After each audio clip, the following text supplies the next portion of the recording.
ಮೊನ್ನೆ ದಿನ ಘಟನೆಯಲ್ಲಿ ರಾಜಶೇಖರ್ ಅವರು ನಿಧನ ಹೊಂದಿರೋದು ತಮಗೆಲ್ಲ ಗೊತ್ತಿರೋ ವಿಚಾರ. ನಮ್ಮ ಪಕ್ಷದ ಕಾರ್ಯಕರ್ತ ಆಗಿದ್ದವನು. ಪಾಪ ಅವ್ರ ಮನೆಗೆ ಬಂದು ನೋಡುವಾಗ ನಮಗೆ ತುಂಬಾ ಬೇಜಾರಾಯ್ತು.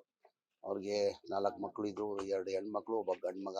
ಇವನೇ ದೊಡ್ಡ ಮಗ ಇವನೇ ಪಾಪ ಸಂಪಾದನೆ ಮಾಡಿ ಮನೆ ನೋಡ್ತಾ ಇದ್ದಿದ್ದು ರಾಜಶೇಖರ ನೋಡ್ತಾ ಇದ್ದ ಅಂತ ಅವ್ರ ತಾಯಿಯವ್ರು ಹೇಳ್ತಾ ಇದ್ರು. ಅವ್ರ ಮಗಳು ದೊಡ್ಡ ಅಕ್ಕ ಅವರು ಗಂಡನೂ ತೀರೋಗ್ಬಿಟ್ಟು, ಪಾಪ ಕೋವಿಡ್ ಅಲ್ಲಿ ಗಂಡನೂ ತೀರೋಗ್ಬಿಟ್ಟ. ಅವ್ರನ್ನೂ ಇಲ್ಲಿ ಕರ್ಸ್ಕೊಂಡು ಪಾಪ ಅವ್ರ ಅಕ್ಕನ ಜೊತೆ ಇಟ್ಕೊಂಡು ಮನೆಯಲ್ಲೇನೆ ಅವ್ರಿಗೂ ಅವನೇ ನೋಡ್ಕೊಳ್ತಾ ಇದ್ದಿದ್ದು.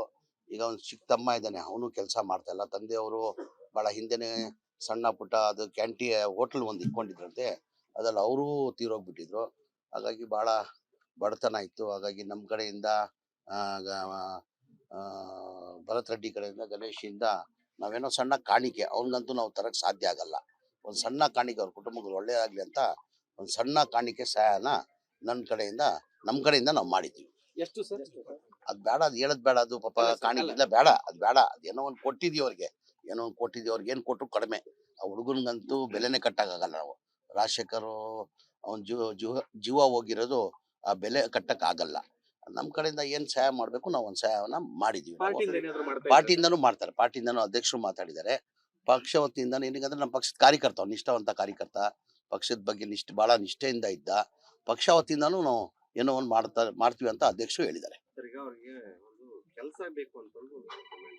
ಇಲ್ಲ, ಅವ್ರು ಕೇಳಿದಾರೆ. ಅವ್ರ ತಮ್ಮನ್ಗೆ ಭರತ್ ರೆಡ್ಡಿ ಅವ್ರ ಜವಾಬ್ದಾರಿ ವಹಿಸ್ಕೊಂಡಿದ್ದಾರೆ. ಅವ್ನ ತಮ್ಮನ್ನ ನಾನು ಕೆಲಸ ಕೊಡ್ತೀನಿ ಅಂತ ಭರತ್ ರೆಡ್ಡಿ ಅವ್ರು ಹೇಳಿದ್ದಾರೆ. ಅವ್ರ ಅಕ್ಕ ಅವ್ರ ಪಾಪ ಗಂಡನೂ ತೀರೋಗ್ಬಿಟ್ಟಿದ್ದಾನೆ. ಅವ್ರೆಲ್ಲ ಕಾರ್ಪೊರೇಷನ್ ಅಲ್ಲಿ ಕೆಲಸ ಕೊಡಿಸಿ ಅಂತ ಕೇಳ್ಕೊಂಡಿದ್ದಾರೆ.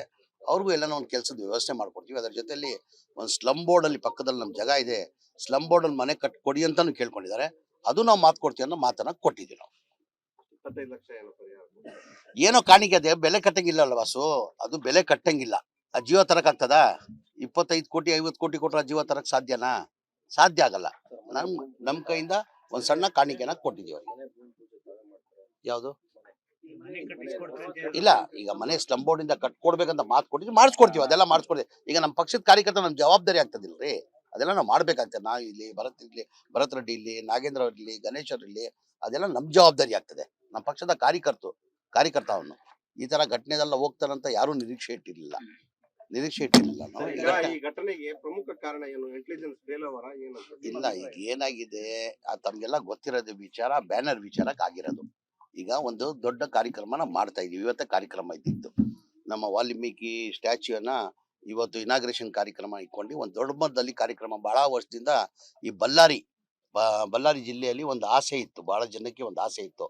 ಒಂದು ವಾಲ್ಮೀಕಿ ಸ್ಟ್ಯಾಚ್ಯೂನ ದೊಡ್ಡ ಮಟ್ಟದಲ್ಲಿ ಕಾರ್ಯಕ್ರಮ ಆಗ್ಬೇಕು, ದೊಡ್ಡ ಸ್ಟ್ಯಾಚ್ಯೂ ಆಗ್ಬೇಕಂತ ಬಹಳ ದಿನದ ಒಂದು ಕನಸಿತ್ತು. ಆ ಕನಸನ್ನ ನೆನ್ಸು ಮಾಡಕ್ಕೆ ಪಾಪ ಭರತ್ ರೆಡ್ಡಿ ಅವರು ಬಹಳ ದಿನದಿಂದ ದೊಡ್ಡ ಮಟ್ಟದಲ್ಲಿ ಕಾರ್ಯಕ್ರಮ ಮಾಡ್ಬೇಕಂತ ಇದ್ರು. ಆ ದೊಡ್ಡ ಮಟ್ಟದಲ್ಲಿ ಕಾರ್ಯಕ್ರಮ ಮಾಡ್ಬೇಕು, ಯಾವ್ದಾರ ರಾಜಕೀಯ ಪಕ್ಷ ಇರ್ಲಿ, ಜನತಾದಳ ಇರ್ಲಿ, ಕಾಂಗ್ರೆಸ್ ಇರ್ಲಿ, ಬಿಜೆಪಿ ಇರ್ಲಿ, ಆ ಬ್ಯಾನರ್ಗಳು ಕಟ್ಟೋದು ಸಹಜ. ಇದು ಅವ್ರ ಮನೆ ಮೇನ್ ರೋಡ್ ಅಲ್ಲಿ ಇರ್ಬೋದು, ಜನಾರ್ದನಲ್ಲಿ ಇಲ್ಲ ಅಂತ ಇಲ್ಲ. ಅವ್ರು ದೊಡ್ಡ ಮನ್ಸು ಮಾಡ್ಬೇಕಾಗಿತ್ತು, ಇಂಥ ಒಳ್ಳೆ ಕಾರ್ಯಕ್ರಮ ಮೆಚ್ಚಬೇಕಾಗಿತ್ತು. ಅವರು ನಾವು ಮಾಡಿದಿಲ್ಲ ಕಾರ್ಯಕ್ರಮ, ಭರತ್ ರೆಡ್ಡಿ ಮಾಡ್ತಾ ಇದ್ದಾರೆ ಅಂತ ಶಬಾಸ್ಗಿರಿಯನ್ನ ಕೊಡ್ಬೇಕಾಗಿತ್ತು ಅವರು. ಆ ಬ್ಯಾನರ್ ಕಟ್ಟೋದು ಎಲ್ಲ ಪಕ್ಷದಲ್ಲಿ ಸಹಜ. ಅದು ಈಗ ಯಾವ್ದಾನ ಒಂದು ಕಾರ್ಯಕ್ರಮ ಮಾಡ್ತೀವಿ ಅಂದ್ರೆ, ಈಗ ಬಿಜೆಪಿ ಇರ್ಲಿ, ಜನತಾದಳ ಇರ್ಲಿ, ಕಾಂಗ್ರೆಸ್ ಇರ್ಲಿ, ಆ ಬ್ಯಾನರ್ ಕಟ್ಟೋದು ಸಹಜ. ಅವರು ಪಾರ್ಟಿ ಅವರು ಬ್ಯಾನರ್ ಕಟ್ಟೋದು ಸಹಜ. ಇವರು ಒಂದು ದೊಡ್ಡ ಮನ್ಸು ಮಾಡಿ ಏನೋ ಒಂದು ದೊಡ್ಡ ಕಾರ್ಯಕ್ರಮ, ಒಳ್ಳೆ ಕಾರ್ಯಕ್ರಮ, ಯಾರು ಮಾಡದಲ್ಲ ಕಾರ್ಯಕ್ರಮ ಮಾಡ್ತಾ ಇದಾರಪ್ಪ, ಮಾಡ್ಕೊಳ್ಳಿ ಬಿರಿ ಅಂತ ಬೆಂಬಲನ ಘೋಷಣೆ ಮಾಡ್ಬೇಕಾಗಿತ್ತು. ಅವರು ಆ ಸಣ್ಣ ವಿಚಾರಕ್ಕೆ ಸಣ್ಣ ತುಸಿದಾರ್ಥ ನಾನು ಬೋಸ್ತೀನಿ. ದೊಡ್ಡ ಮನ್ಸು ಮಾಡ್ಬೇಕಾಗಿತ್ತು ಜನಾರ್ದನ್ ಅವರು. ಮಾಜಿ ಮಂತ್ರಿಗಳು, ಬಿಜೆಪಿಯಲ್ಲಿ ಹಿರಿಯ ಮುಖಂಡರು, ಅವ್ರು ದೊಡ್ಡ ಮನ್ಸು ಮಾಡಿ ಒಳ್ಳೆ ಕಾರ್ಯಕ್ರಮ ಮಾಡ್ತಾ ಇದ್ದಂತ ಬೆಂಬಲ ಕೊಡ್ಬೇಕಾಗಿತ್ತು ಅವರು. ಇದು ಚಿಲ್ಲರೆತನ ಅಂತ ನನ್ಗೆ ಅನ್ಸ್ತಾ ಇದ್ದು. ಮಾಡಬಾರ್ದಾಗಿತ್ತು ಅದು. ಅವರೇ ಮಾಡಿ, ಇಲ್ಲ ಬೇಡಪ್ಪ ದೊಡ್ಡ ಕಾರ್ಯಕ್ರಮ ಮಾಡ್ತಾ ಬಿಡಿ ಅಂದ್ರೆ ಏನು ಆಗ್ತಾ ಇಲ್ಲ. ಆಗ್ಬಾರ್ದಾಗಿದ್ದು ಘಟನೆ ಆಗಿದೆ. ಅದು ಫ್ಯಾಮಿಲಿಯಲ್ಲಿ ಬಹಳಷ್ಟು ಜನ ನನಗೆ ಫೋನ್ ಮಾಡಿ ಕೆಲಸಗಳು ಮಾಡ್ಕೊಂತಾರೆ. ಅದೇ ರೀತಿಯಲ್ಲಿ ಇದನ್ನ ತೆಗಿಸ್ಬಿಡು ಅಂತ ನನಗೆ ಅದೇ ಹೇಳ್ದೆ ಅಲ್ಲ, ಅದು ತಗ್ಸೋದು ಒಂದ್ ನಿಮಿಷ ತೆಗೆದು ಹೇಳಿದ್ರು. ಭರತ್ ರೆಡ್ಡಿ ಅವ್ರು ಹೇಳ್ದಂಗೆ ನನ್ಗೆ ಫೋನ್ ಮಾಡಿ, ನನ್ನ ಮನೆ ಮುಂದೆ ಬ್ಯಾನರ್ಗಳು ಹಾಕಿದಾರಪ್ಪ ತೆಗಿ ಅಂದ್ರೆ ನಾನೇ ತೆಗ್ಬಿಡ್ತಾ ಇದ್ದೆ ಅಂತ ಭರತ್ ರೆಡ್ಡಿ ಅವರು ಹೇಳ್ತಾರೆ. ಅವರೇ ಒಂದ್ ದೊಡ್ಡ ಮನ್ಸು ಮಾಡ್ಬೋದಾಗಿತ್ತಿಲ್ಲ. ಒಳ್ಳೆ ಯಾರು ಮಾಡಿರೋ ಕಾರ್ಯಕ್ರಮ ಇದು. ಬಹಳ ವರ್ಷದಿಂದ ನನ್ಗೂ ಗೊತ್ತಿದ್ದಂಗೆ, ನಾನು ಜಿಲ್ಲಾ ಉಸ್ತುವಾರಿ ಮಂತ್ರಿಯಾಗಿ 1 ವರ್ಷ ಆಗಿರ್ಬೋದು. ಇದು ಬಹಳ ವರ್ಷದಿಂದ ಗಣೇಶ್ ಇದಾರೆ, ಕೇಳಿ ಇಲ್ಲಿ ಹೇಳ್ತಾರೆ ಗಣೇಶ್ ಅವರು. ಬಹಳ ವರ್ಷದಿಂದ ಕನ್ಸಿದೆ ಇಲ್ಲಿ ಒಂದ್ ದೊಡ್ಡ ಸ್ಟ್ಯಾಚ್ಯೂ ಆಗ್ಬೇಕಂತ ಬಹಳ ದಿನದಿಂದ ಕನ್ಸಿತ್ತು. ಅದು ಜನಗಳದ್ದು ಆಸೆ ಇತ್ತು.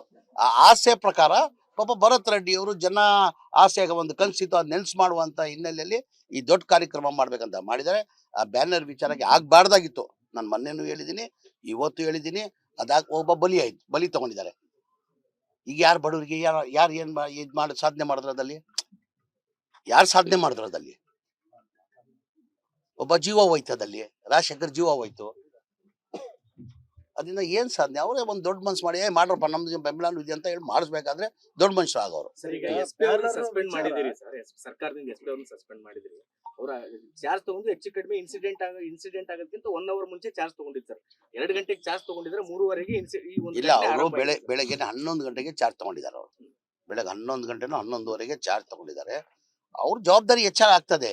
ಈಗ ಅವ್ರ ಜವಾಬ್ದಾರಿ ಹೆಚ್ಚಿನ ಜವಾಬ್ದಾರಿ ಅವ್ರದ್ದು ಇರ್ತದೆ. ಸರ್ ಅಟ್ಲೀಸ್ಟ್ ಇಂಟೆಲಿಜೆನ್ಸ್ ಅದು ರಿಪೋರ್ಟ್ ಕೊಡ್ಬೇಕಲ್ಲ ಸರ್. ಜಿಲ್ಲೆ ಬಗ್ಗೆ ಹೆಂಗಿದೆ ಅಂತ ತಿಳ್ಕೊಳ್ಳೋದ್ರೊಳಗಡೆ ನೀವು ಅವ್ರನ್ನ ಸಸ್ಪೆಂಡ್ ಮಾಡಿದ್ರ ಎಲ್ಲೋ ಒಂದ್ ಕಡೆಗೆ ಮುಂಚೆ ಮಾಡಿದ್ರೆ ಇಲ್ಲ, ಅವ್ರದ್ದು ಜವಾಬ್ದಾರಿ SP ಅವ್ರು ಒಂದಿನ ಇರ್ಲಿ 1 ಗಂಟೆ ಇರ್ಲಿ ಏನಾರ ಇರ್ಲಿ, ಒಂದ್ಸತಿ ಚಾರ್ಜ್ ತಗೊಂಡಾದ್ಮೇಲೆ ಮುಗೀತದು. ಒಂದ್ಸತಿ ಚಾರ್ಜ್ ಯಾರನ ಇಲ್ಲಿ ಒಂದ್ಸತಿ ಚಾರ್ಜ್ ತಗೊಂಡಾದ್ಮೇಲೆ ಮುಗೀತು. ಅವ್ರ ಹೆಚ್ಚಿನ ಜವಾಬ್ದಾರಿ ಅವ್ರದ್ದಿತ್ತು. ಅದು ತಗೊಂಡಿದ್ದ ಹಿನ್ನೆಲೆಯಲ್ಲಿ ಅವ್ರನ್ನ ಸಸ್ಪೆಂಡ್ ಮಾಡಿದ್ದಾರೆ. ಸಸ್ಪೆಂಡ್ ಆಯ್ತದ ಮನನೊಂದು ಆತ್ಮಹತ್ಯೆಗೆ ಯತ್ನ ಮಾಡ್ತಿದ್ದಾರೆ ಅಂತ ಗಾಳಿತಿದ್ದಾರೆ. ಯಾರು? ಪವನ್ ನೆಜ್ಜೂರ್ ಅವರು. ಏನು ಪವನ್ ನೆಜ್ಜೂರ್ ಅವರು ಸುಸೈಡ್ಗೆ ಯತ್ನ ಮಾಡಿದ್ರು. ಇಲ್ಲ ಅಂತ ಇಲ್ಲ, ಅದೆಲ್ಲ ಸುಳ್ಳು. ಅದೆಲ್ಲ ಸುಳ್ಳು. ಇಲ್ಲ ನೆನ್ನೆ ನನ್ಗೂ ಸಂಜೆ ಮಾತಾಡಿದ್ರು. ನೆನ್ನೆ ಸಂಜೆ ನನಗೂ ಮಾತಾಡಿದ್ರು. ಬೆಳಗೂ ಪ್ರಯತ್ನ ಮಾಡಿದ್ದಾರೆ. ನನ್ನ ಸಿರಾದಲ್ಲಿ ಒಂದು ಕಾರ್ಯಕ್ರಮ ಇತ್ತು, ಅದ್ರಲ್ಲಿ ಮಿಸ್ ಕಾಲ್ ಇತ್ತು ಅವ್ರದ್ದು. ಆತರ ಏನಿಲ್ಲ. ಸರ್ ಈಗ ಇಷ್ಟು ದೊಡ್ಡ ಮಟ್ಟದ ಇನ್ಸಿಡೆಂಟ್ ಬಳ್ಳಾರಿಯಲ್ಲಿ ಆಗಿದೆ. ಈಗ CM ಬಂದವ್ರೆ ಪಾಪ. ಈಗ CM ಗೆ ಮಾಹಿತಿ ಇನ್ಸಿಡೆಂಟ್ ಬಳ್ಳಾರಿಯಲ್ಲಿ ಆಗಿದೆ. ಇದುವರೆಗೂ ಕೂಡ ಇಲ್ಲಿ ಯಾರು ಇನ್ನು SP ಅವ್ರನ್ನ ಡೆಪ್ಯೂಟ್ ಮಾಡಿಲ್ಲ, ಯಾರನ್ನೂ ಹಾಕಿಲ್ಲ. ಇಲ್ಲ, ಈಗ ಹೆಚ್ಚು ಕಡಿಮೆ ಆದ್ರೆ ಮತ್ತೆ ಯಾರು ಹೊಣೆ? ಇಲ್ಲ, ಈಗ ಚಿತ್ರದುರ್ಗ ಮುಂಚೆ ಇಲ್ಲೇ ಕೆಲಸ ಮಾಡಿದ್ರು. ಇಲ್ಲೇ ಕೆಲಸ ಮಾಡಿ 1-2 ವರ್ಷ ಕೆಲಸ ಮಾಡಿದ್ರು. ಈಗ ಚಿತ್ರದುರ್ಗ SP ಆಗಿದ್ರು. ಅವ್ರನ್ನ ಈಗ ಚಾರ್ಜ್ ಕೊಟ್ಟಿದ್ದಾರೆ. ಮೋಸ್ಟ್ ಪ್ರಾಬ್ಲಿ ಸೋಮವಾರ ಬೇರೆಯವ್ರನ್ನ ಯಾರನ್ನ ಹಾಕ್ಸ್ತಾರೆ. ಅಣ್ಣ, ನಾನು ಒಂದೇ ಹೇಳೋದು, ಇದು ಒಂದು ಸಣ್ಣ ಕೇಳಿ, ನಿಮ್ ಮಾಧ್ಯಮದವರೇ ಹೇಳ್ಬೇಕು. ನಿಮ್ ಮಾಧ್ಯಮದವರಿಗೆ ಪ್ರಶ್ನೆ ಕೇಳ್ತೀನಿ ನಾನು. ಇದು ಸಣ್ಣ ಬ್ಯಾನರ್ ಕಟ್ಟೋ ವಿಚಾರದಲ್ಲಿ ಏನು ಅವ್ರ ಮನೆ ಕಾರ್ಯಕ್ರಮ ಇಲ್ಲ. ಭರತ್ ರೆಡ್ಡಿ ಮನೆ ಕಾರ್ಯಕ್ರಮ, ಮನೆ ಗೃಹ ಪ್ರವೇಶ ಇಟ್ಕೊಂಡು ಈ ಬ್ಯಾನರ್ ಕಟ್ಟಿದ್ರೆ ತಪ್ಪದು. ಯಾವ ಕಾರ್ಯಕ್ರಮ ಅದು? ವಾಲ್ಮೀಕಿ ಸಮಾಜದ ಕಾರ್ಯಕ್ರಮ, ಅಜ್ಜಂದು ಸ್ಟ್ಯಾಚ್ಯೂ ಕಾರ್ಯಕ್ರಮ. ಬಳ್ಳಾರಿ ಜಿಲ್ಲೆ ಬಹಳ ಜನ ಕನ್ಸಿತ್ತಿದ್ದು ಆ ಕಾರ್ಯಕ್ರಮ ಮಾಡ್ತಾ ಇದ್ದಿದ್ದು. ಏನೋ ಭರತ್ ರೆಡ್ಡಿ ಅವರು ಅವ್ರ ಮನೆ ಗೃಹ ಪ್ರವೇಶ ಕಾರ್ಯಕ್ರಮ ಮಾಡ್ತಾ ಇದಾರೆ, ಅದಕ್ಕೆ ಬ್ಯಾನರ್ ಕಟ್ಟಿದಾರೆ ಅಂದ್ರೆ ತಪ್ಪಂತ ನಾನು ಹೇಳ್ತೀನಿ. ತಪ್ಪಂತ ಬಳ್ಳಾರಿ ಜನತೆ ಕನ್ಸನ್ನ ನೆನ್ಸ್ ಮಾಡಕ್ ಕೊಟ್ಟಿರೋದು ಅವರು. ಅದಕ್ಕೆ ಅವ್ರು ದೊಡ್ಡ ಮನ್ಸು ಮಾಡ್ಬೇಕಾಗಿತ್ತು. ಅವ್ರು ದೊಡ್ಡವರಿದ್ದಾರೆ. ಜನಾರ್ದನ್ ರೆಡ್ಡಿ ಅವ್ರು ದೊಡ್ಡವರಿದ್ದಾರೆ, ಶ್ರೀರಾಮುಲು ದೊಡ್ಡವರಿದ್ದಾರೆ. ಅವ್ರು ದೊಡ್ಡ ಮನ್ಸು ಮಾಡಿ ಅವ್ರು ನಿಂತು ಬೆಂಬಲನ ಘೋಷಣೆ ಮಾಡ್ಬೇಕಾಗಿತ್ತು. ಒಳ್ಳೆ ಕೆಲಸ ಮಾಡಿದ್ಯಪ್ಪ, ಒಳ್ಳೆ ಕೆಲಸಕ್ಕೆ ಎಲ್ಲರೂ ಮೆಚ್ಕೊಳ್ಳೇಬೇಕು, ಯಾವ್ದಾರ ಪಕ್ಷ ಇರ್ಲಿ. ಯಾವ್ರು ಮಾಡ್ದಿರೋದ್ ಕೆಲಸ ಇವ್ನು ಮಾಡಿದಾನೆ. ಫಸ್ಟ್ ಟೈಮ್ MLA ಆಗಿ ಸಣ್ಣ ಹುಡುಗ. ಅದು ಮುಂದೆ ಹೇಳ್ತೀನಿ ನಾನು. ಏನೀಗ ಅವ್ರು ಮಾಡಕ್ ಸಾಧ್ಯ ಆಗ್ಲಿಲ್ಲ? ಅವ್ರು ಮಾಡ್ಬೇಕಾಗಿತ್ತಾನೆ. ಜನಗಳಿಗೆ ಕನ್ಸಿರುತ್ತಾನೆ, ಕನ್ಸಿತ್ತಾನೆ. ಅದಾಗ್ಬೇಕಂತ ಆಸೆ ಇತ್ತಾನೆ ಎಲ್ಲಾರು ಬಳ್ಳಾರಿ ಜಿಲ್ಲೆಯಲ್ಲಿ. ಅವ್ರು ಮಾಡ್ಬೇಕಾಗಿರೋದು. ಇವ್ ಹುಡುಗ ಮಾಡಿದಾನೆ, ಸಮಾಜಗಿರಿ ಕೊಡ್ಬೇಕಾಗಿತ್ತು ಅವ್ರನ್ನ. ಇದಾಗಿತ್ತಾಯ್ತು. ಈ ಘಟನೆ ಆಗ್ಬಾರ್ದಾಗಿತ್ತು. ಬಳ್ಳಾರಿಯಲ್ಲಿ ಅಧಿಪತ್ಯ ಸಾಧನೆ ಮಾಡತಕ್ಕಂತ ಹುನ್ನಾರಗಳು ಏನಾರ ಅದೆಲ್ಲ ಇಲ್ಲ. ಅದೆಲ್ಲ ಏನೇನು ಇಲ್ಲ. ಈ ಘಟನೆ ಆಗ್ಬಾರ್ದಾಗಿದ್ದು ಘಟನೆ ಆಗಿದೆ.